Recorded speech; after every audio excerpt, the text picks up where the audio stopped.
Inihahandog ng Commission on Elections ang Komisyon ng Botanteng Pilipino para sa darating na May 12, 2025 national and local elections ang makabagong halalan para sa makabagong Pilipino. Ang bagong sistemang gagamitin sa ating halalan ay tinatawag na Full Automation System with Transparency and Audit Count o Fast Track. Ang Fast Track ay binubuo ng Automated Counting Machine o ACM, makabagong Consolidation and Canvassing System o CCS at ng kabuuang Election Management System o EMS. Katuwang ang Secure Electronic Transmission Services o SETS at ang Online Voting and Counting System o OVCS. Una nating suriin ang salient features ng ACM, pati na ang iba't ibang parte nito. Simultaneous at direkta ang pag-transmit ng mga election results upang mas mapabilis ang pagbilang ng boto. Sabay-sabay itong itatransmit sa mga nakatakdang City o Municipal Board of Canvassers at sa kanya-kanyang server ng COMELEC, PPCRV, NAMFREL, Dominant Majority Party, Dominant Minority Party at sa media. Ang resultang tinatanggap ng central server ay siya namang nakamirror sa server ng Department of Information and Communications Technology bilang bahagi ng complete transparency sa halalan.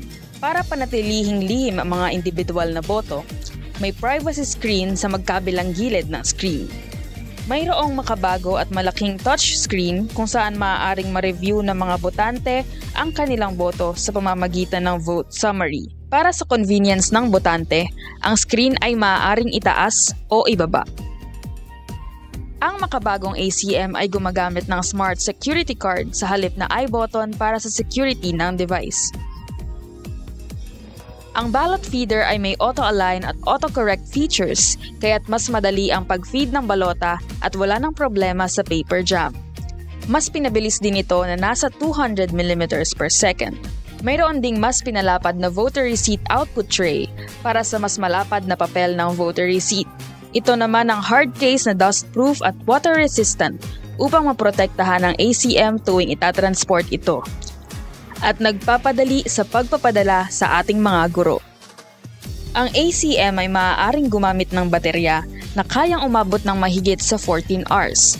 Ngunit mayroon din itong power adapter para gumamit ng kuryente bilang direktang power source. Para lalong maging inclusive at accessible, mayroong headphones ang ACM upang matulungan sa pagboto ang ating mga botanteng persons with disabilities at senior citizens. Ang built-in voter's receipt compartment ang paglalagyan ng thermal paper para sa resibo na may QR code. Narito ang cleaner sheet at cleaner cloth para mapanatiling malinis ang makina. Ito ang kabuuan ng ballot box na epektibo sa pagtakip ng mga nilalaman na balota. Ito ay water-resistant at repellent at dinisenyo para maiwasan ang paper jams. Tunghayan kung gaano kabilis bumasa ang makina at kung paano ipapakita ang laman ng balota sa screen.